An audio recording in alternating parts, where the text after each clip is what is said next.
I know. For those of you watching on YouTube, you have noticed something that you haven't seen in a while. You're very excited to see it. I'm very excited to be displaying it. I'm wearing my black shirt again.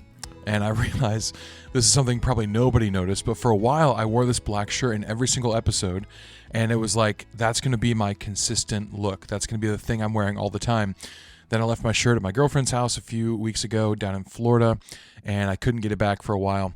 So I have it now. Very excited to be back in my black shirt. It's my favorite shirt, and it's completely irrelevant because most of you probably didn't notice, but I do like it, so I feel like I'm back in my groove.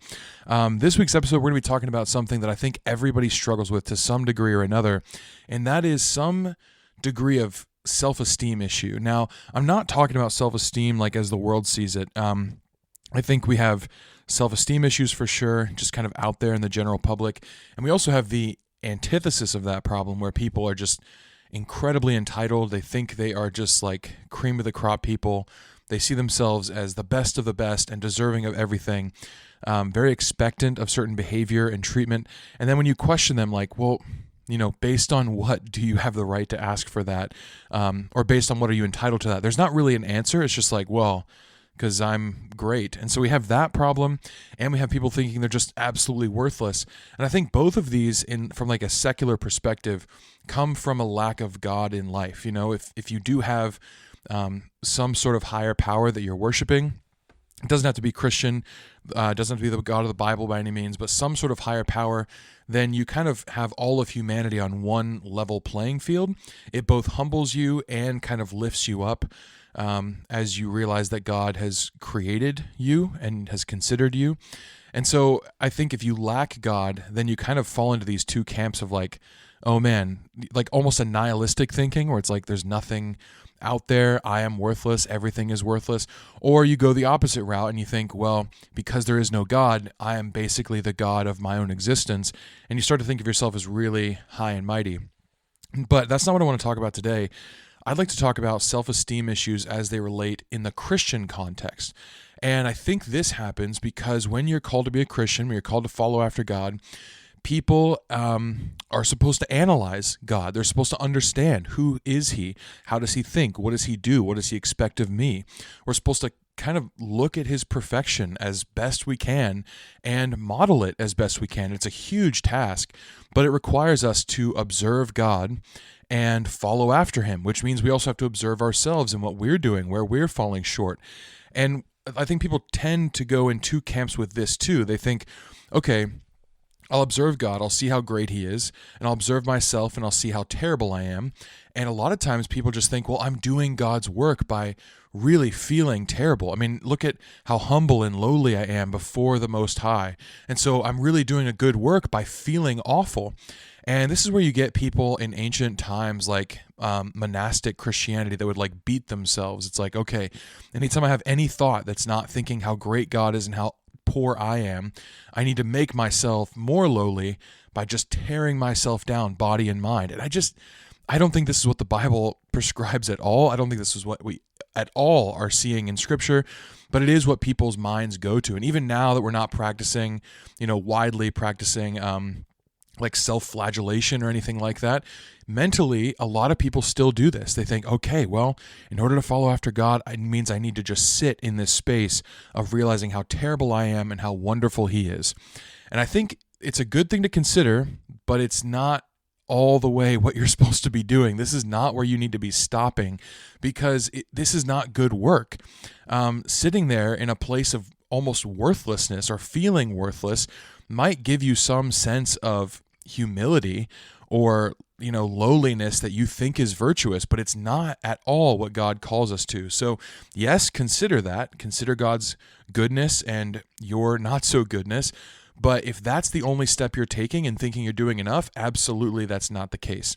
Not to mention our salvation is only bought by the blood of Christ. It's a gift of God, and our works, our righteousness is like filthy rags in comparison. So we don't even need to have that conversation. But so often people that are considering God and considering themselves as they should be stop in this space of thinking, well, I'm just terrible. And isn't that so good that I think I'm terrible? And the answer is no, but we can fall into this ditch. Now, the other ditch is people who think man, okay, I'm considering myself. I realize I don't measure up. I fall short of the glory of God, but I don't know how to get out of that. Like I'm in this ditch, and I think I was supposed to go into this ditch, this little like J curve thing, but I don't know how to climb up the mountain on the other side.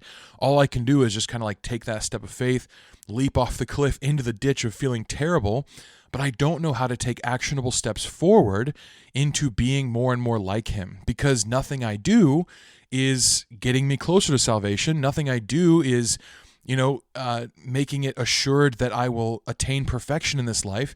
It's kind of this giant chasm that I'm never going to cross.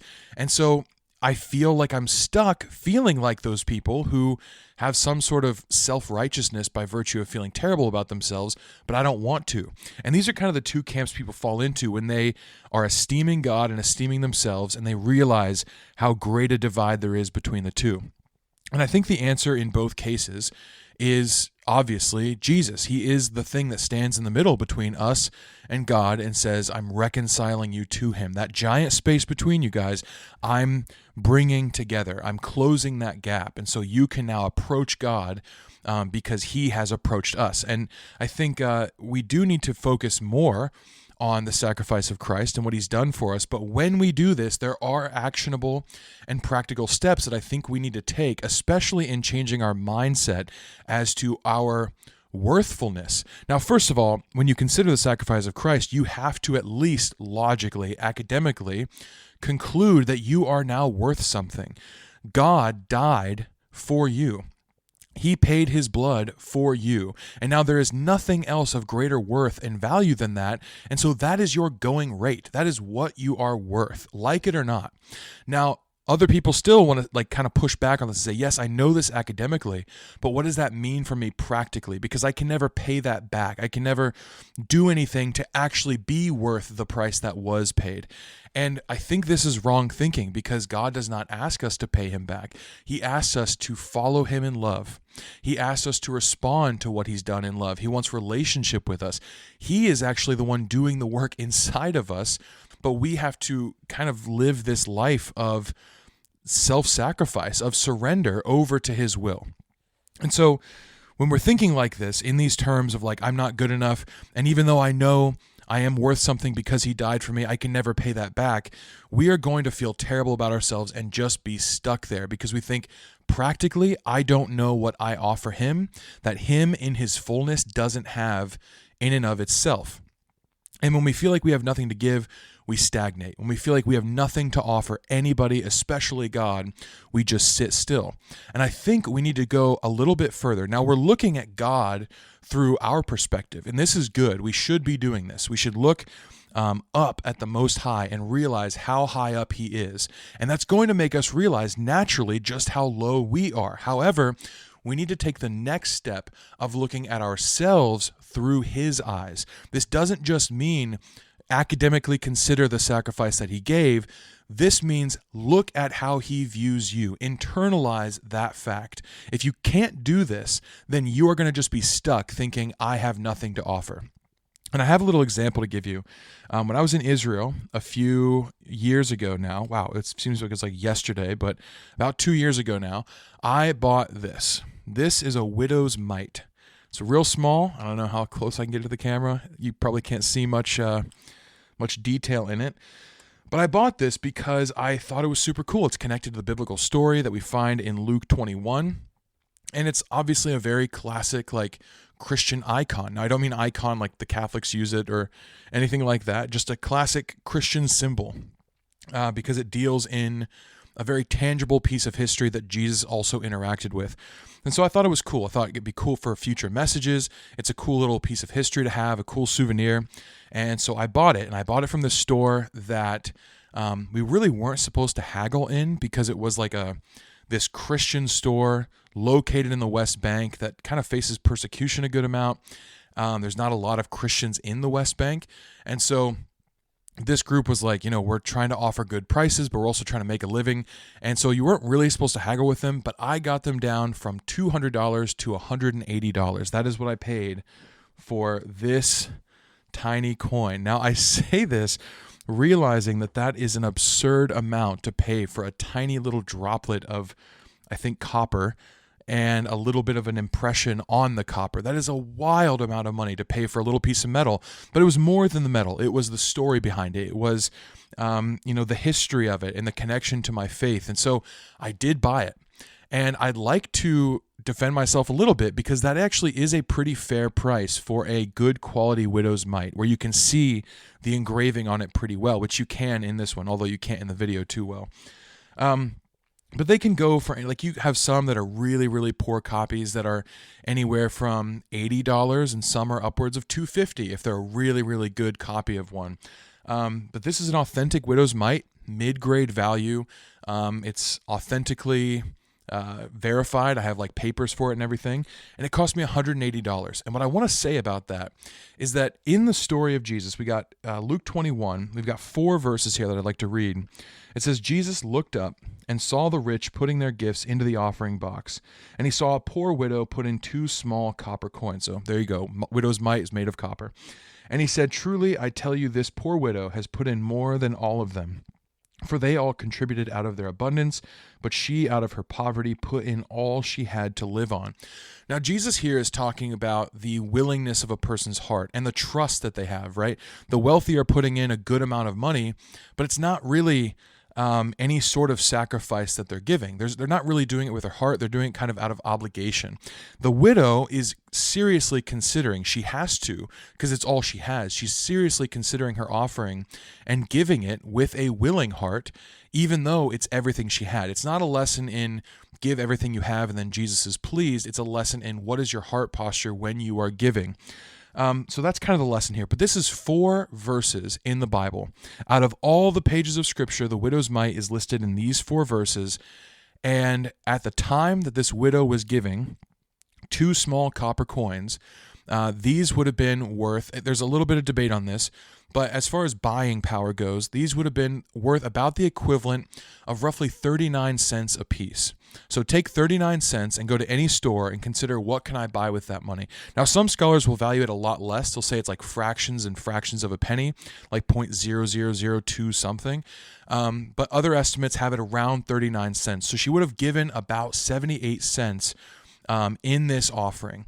Now, 78 cents, if you then take the time that it takes to get from the time this widow gave this offering until the time that I purchased a widow's mite in Israel, it has grown in value 11,000%, actually over 11,000%.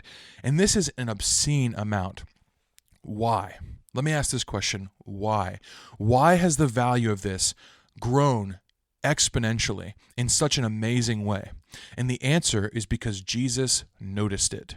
Jesus talks about it for just 4 verses in the Bible, and this widow's mite has now grown 11,000% in value because it took the notice or the attention of Jesus. One story of Christ's life centers around this currency, and now it has grown in value exponentially. If you had told this widow you're actually giving about $200 to the offering plate, she would have not believed you. If you had handed this widow $200 in exchange for her widow's mites, she would have thought you were insane.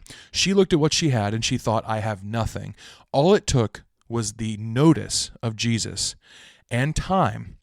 It's true, this widow never saw this mite turn into $200. She never saw that. But over time, this is what the notice of Jesus has had an effect on this coin to do. It has increased in value 11,000%. How much more could he do with anything that you have to offer? How often do we look at ourselves and think, I don't really have anything to offer? I have 2 mites worth of offering, whether that's a gift or whether that's time or whether that's energy. You think you have nothing because you're esteeming it very little, not worthy to be brought before a king, not worthy to be offered up in any sort of way, and maybe even nervous to offer it up because you think it's all I have. If I give this energy away right now that I have towards working on something God wants me to work on, I won't have energy to do things that I need to be doing to care for myself, to preserve my own life. And this is the consideration the widow was under. She looked at what she had and she thought, this is all that I have. If I give this away, it means I have nothing. And she gave it anyways. And over time, and with the notice of Christ, this grew incredibly in value. The same thing is true of everything we give. So we need to stop giving thinking, well, we need to look at it through what we believe something is worth. That's not the consideration.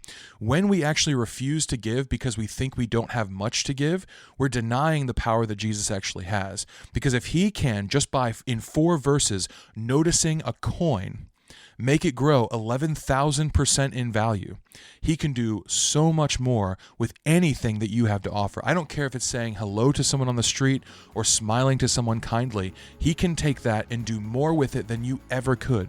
So give it to him anyways. You might not see the effect of it. You might not see the fruit of it, but you're called to a faithful life, even when you don't see it being a fruitful life.